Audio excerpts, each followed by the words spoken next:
Good afternoon, Jacksonville boaters. It's Brad, Yamaha Marine Center, coming to you today on the brand new 2020 Regulator 23. I'll do a quick walkthrough and go over a lot of the changes because there are quite a few for 2020. As you can see, it is pretty much an all new boat. Same hull, same deck, and that's about it. New console, good looking boat. So we will go through it for you. Starting on the outside of the boat, it's still that traditional Carolina built boat. Huge flare to deflect whatever water gets up past that steep entry on the boat.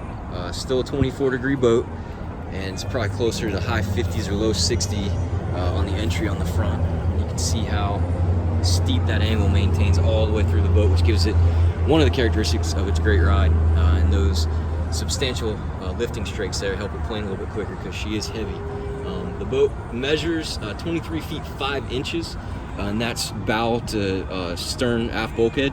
And then if you add the bracket and the engines, we're at almost 20, or actually 27.5 feet, and an 8'6" beam. And with twin engines, she's weighing in at 6,600 pounds dry. So that's the other part of this boat that makes it run really well through just about any sea state you can throw at it. And then that last chine up there has a big, I don't know if you can see the angle on it, but a big reverse chine to it to keep that spray really deflecting down and out. And again, whatever that doesn't catch, that huge flare picks up. We did a optional through stem windlass stainless steel anchor. Go through the back of the boat again, a traditional Carolina center console. Take a look at that bow flare from the back of the boat, maybe give you a good idea how much of that boat overhangs up front. Armstrong bracket, big Lenco trim tabs. The Armstrong bracket is designed to provide positive flotation, especially at low speeds. It'll keep the boat floating flatter. And it functions as a giant trim tab as well when you're getting the boat up on plane, so it helps it plane a little bit quicker, especially because of the weight on the boat. And then as you can see, there is a gap from the Armstrong to the bottom of the boat.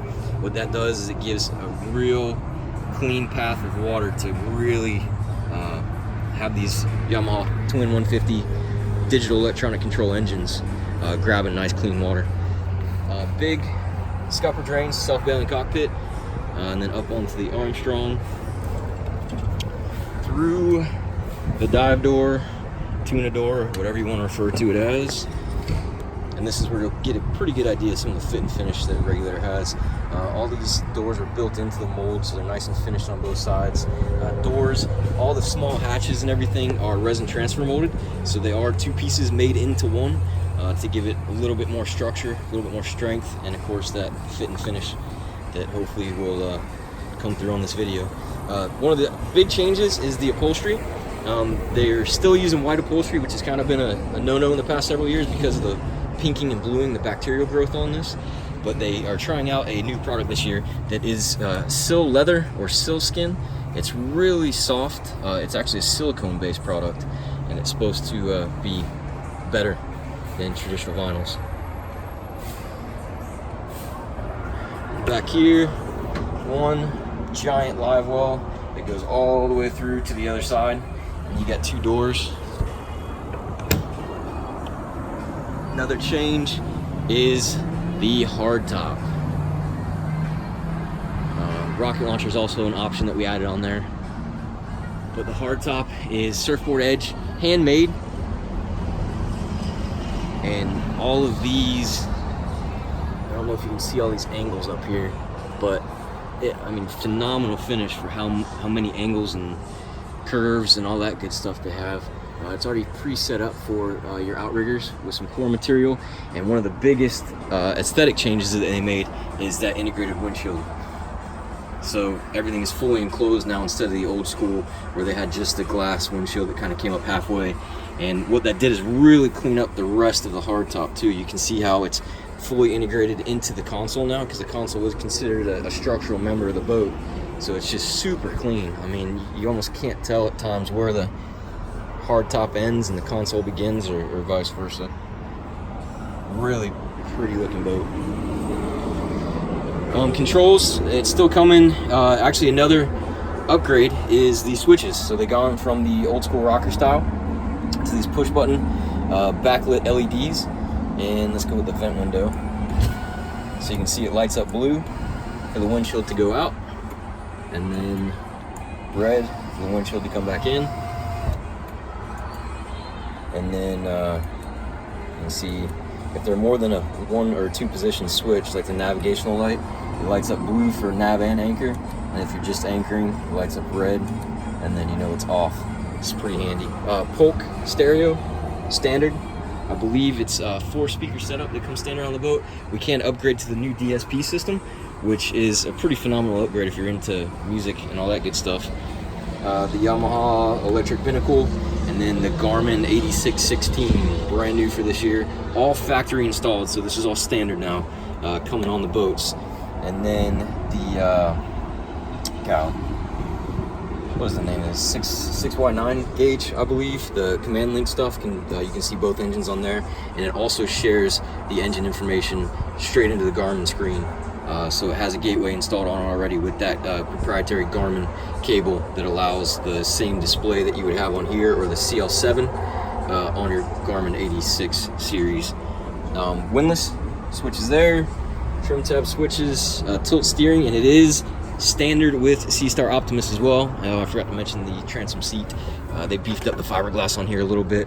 That pops out into a nice seat when you're out running to wherever you're running, and then it folds out of the way with minimal cushion exposed when you do get to where you're going for fishing. And in the bilge, traditional regulator, super clean. Everything's finished. Everything's mounted kind of up underneath something, so if water does get in through the seal, you know, it's not dripping directly on pumps. Sea-Star Optimus system right there. ECU, through hole for the raw water washdown and your live well. Build with float switch.